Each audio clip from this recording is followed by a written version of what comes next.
तो नमस्कार मेरे दोस्तों, आज हम एक नया पाठ पढ़ेंगे। क्या भारतीय संविधान, बहुत अच्छा टॉपिक है। चलो, संविधान एक लिखित, तो बच्चे कोई पूछ देता है कि संविधान क्या है, तो इसको याद रखना। संविधान एक लिखित दस्तावेज है। जैसे हम एक खाता वगैरह के नोट खाता सब बना के रखते हैं ना, वो भी एक दस्तावेज है। कोई पूछ देता संविधान क्या है, कि एक लिखित दस्तावेज है जिसमें किसी देश पर शासन करने के लिए नियम कानून लिखा है। क्या कि जिसमें हम किसी देश पर शासन करेंगे कैसे, उसका नियम के, इस देश में नियम क्या है, ये सब पूरा अच्छी तरीके से लिखा हुआ है।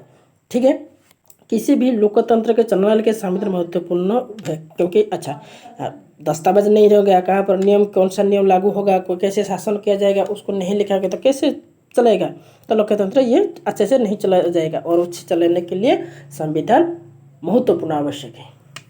ठीक है, 1934 में भारतीय राष्ट्रीय कांग्रेस संविधान सभा के गठन का मांग को पहली बार अपने अधिकृत नीति में शामिल किया। कब ना, 1934 में भारतीय राष्ट्रीय कांग्रेस ने संविधान सभा के गठन की मांग पहली बार अपनी अधिकृत नीति में शामिल किया। कि हमारा 1934 में भारतीय राष्ट्रीय कांग्रेस कहा गया कि संविधान की बैठक के मांग किए थे, क्योंकि वहाँ पर पराधीन था हमारा देश। तो दिसंबर 1946 में संविधान सभा का गठन किया था। कब, 1946 में संविधान का हम क्या किया, गठन किया।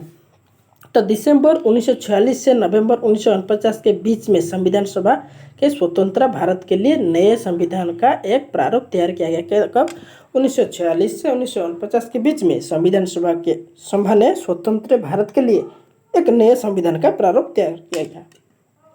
1990 में बना नेपाल का पिछला संविधान इस सिद्धांत पर आधारित था कि शासन की सर्वोच्च सत्ता राजा के पास रहेगी, और नेपाल के लोग दशक लोकतंत्र की स्थापना के लिए जन आंदोलन करते चले आ रहे थे। इसी संघर्ष के फलस्वरूप 2006 में आखिरकार उन्हें राजा की सत्ता को खत्म करने में कामयाबी। ये कहाँ पर, नेपाल में। ये पूछ देगा कि नेपाल के लोग कई दशक से लोकतंत्र को स्थापना के लिए जन आंदोलन करते रहे, और इसी संघर्ष के फलस्वरूप 2006 में आखिरकार उन्हें राजा की सत्ता खत्म हुआ और कामयाबी, मतलब वहाँ पर लोकतंत्र का शासन 2006 में हुआ, ये नेपाल में।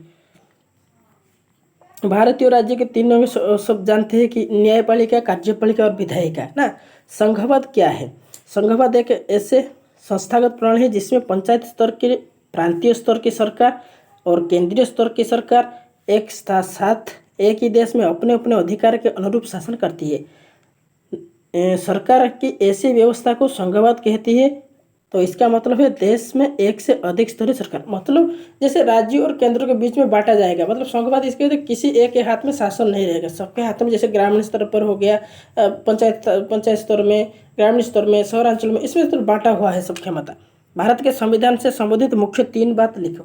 भारत के संविधान के 3 बात क्या है ना? भारत का संविधान बहुमत के साथ अल्पमत को भी सुरक्षा एवं अधिकार दिया जाता है। हाँ, क्या कि भारतीय संविधान जो होता है इसमें अल्पमत और क्या ज़्यादा जो बहुमत वालों को भी यहाँ पर अधिकार दिया जाता है। केंद्रीय तथा राज्य सरकार अलग अलग विषयों में कानून बनाने का अधिकार। क्या ये पूछ देता है कि केंद्रीय तथा राज्य सरकार अलग अलग विषयों में कानून बनाने के उनका अधिकार है। राष्ट्रपति भारत का मुखिया होगा, प्रधानमंत्री केंद्रीय सरकार का मुखिया होगा। केंद्रीय सरकार पर प्रधानमंत्री और राष्ट्रीय स्तर पर होगा हमारा राष्ट्रपति।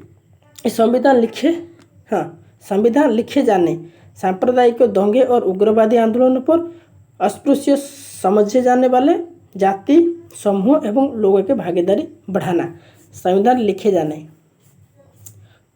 तो छोड़ो, इसको छोड़ो। नेक्स्ट, किसी भी देश के लिए संविधान को क्यों आवश्यक है? हाँ, ये बात देखो। शासन करने के लिए, सरकार पर नियंत्रण रखने के लिए, उसके अनुरूप काम करे, सरकार के सभी अधिकारी अपने शक्तियों को दुरुपयोग ना कर सके। ठीक है, जैसे शासन चला जाए ऐसे शासन करो। संविधान से क्या अभिप्राय है? मैंने पहले बता दिया कि संविधान नियम वो किताब है जो देश की शासन संविधान का रूपरेखा बनाती है, और इसमें उन आदर्शों का स्पष्ट किया जाता है जिनका ध्यान में रखकर कोई सरकार देश को शासन चलाती है। भारतीय संविधान का मुख्य मूल्य कौन कौन से है? भारतीय संविधान के मुख्य मूल्य कौन कौन से? लोकतंत्र हो गया, स्वतंत्रता हो गया, समानता, बंधुत्व, धर्मनिरपेक्षता, समाजवाद, ये सब हो गया भारत का संविधान का मुख्य मूल्य। उसके बाद भारत संविधान के नागरिकों को दिए गए मौलिक अधिकार कितना है? मौलिक अधिकार हमको 6 दिया गया। समानता अधिकार, स्वतंत्र अधिकार, शोषण विरोध अधिकार, धार्मिक अधिकार, शिक्षा सांस्कृतिक अधिकार, संवैधानिक उपचार अधिकार। ठीक है, ये 14 ରୁ 18, 19 ରୁ 22, 23 ରୁ 24, 25 ରୁ 28, 29 ରୁ 30, ये हूँ संविधान 32 अनुच्छेद। ठीक है, मौलिक अधिकार से आप क्या समझते हैं? भारतीय संविधान में नागरिक को दिए गए सभी बुनियादी अधिकार को मौलिक अधिकार, मतलब जो एक लोग गरिमामय जीवन यापन करेगा, अपने स्वाधीन से काम करेगा, उसको कोई हस्तक्षेप नहीं करेगा, जो सब उसको मौलिक अधिकार दिया गया है। तो वो मौलिक अधिकार जो हनन होगा वो भी संविधान को ले सकता है, न्यायालय जाकर जा सकता है कि उसका मौलिक अधिकार हनन हुआ है। जैसे अस्पृश्य का अनुच्छेद 17 में है, तो उसको कोई छुआछूत में कोई भेदभाव किया, वो न्यायालय भी जाकर ले सकता है, न्याय पा सकता है। ठीक है, यह है मौलिक अधिकार।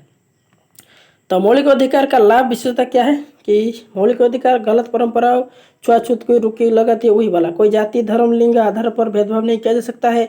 कोई भी समाज, सरकार शोषण बढ़ावा नहीं दे मतलब कोई भी सरकार शोषण का बढ़ावा नहीं दे सकता है।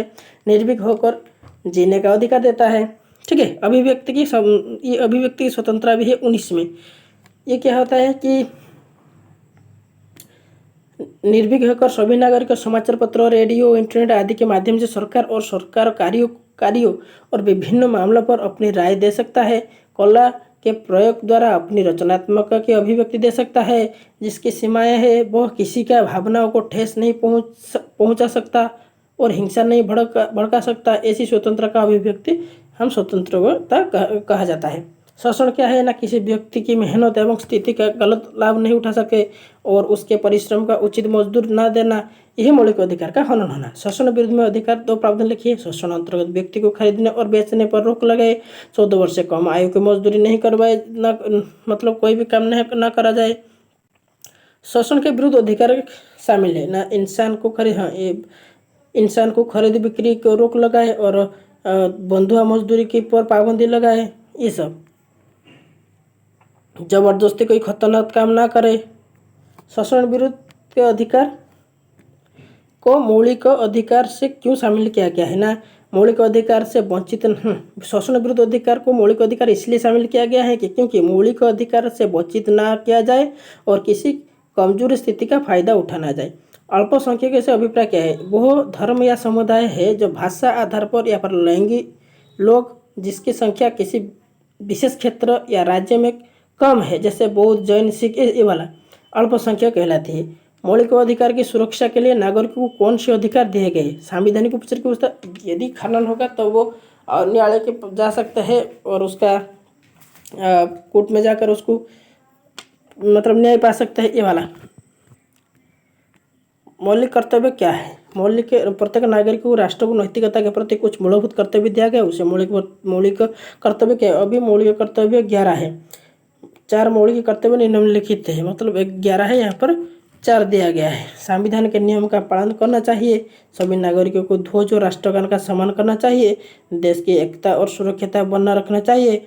सार्वजनिक संपत्ति को नुकसान नहीं करना चाहिए। ये सब है हमारा कर्तव्य, ही मौलिक कर्तव्य।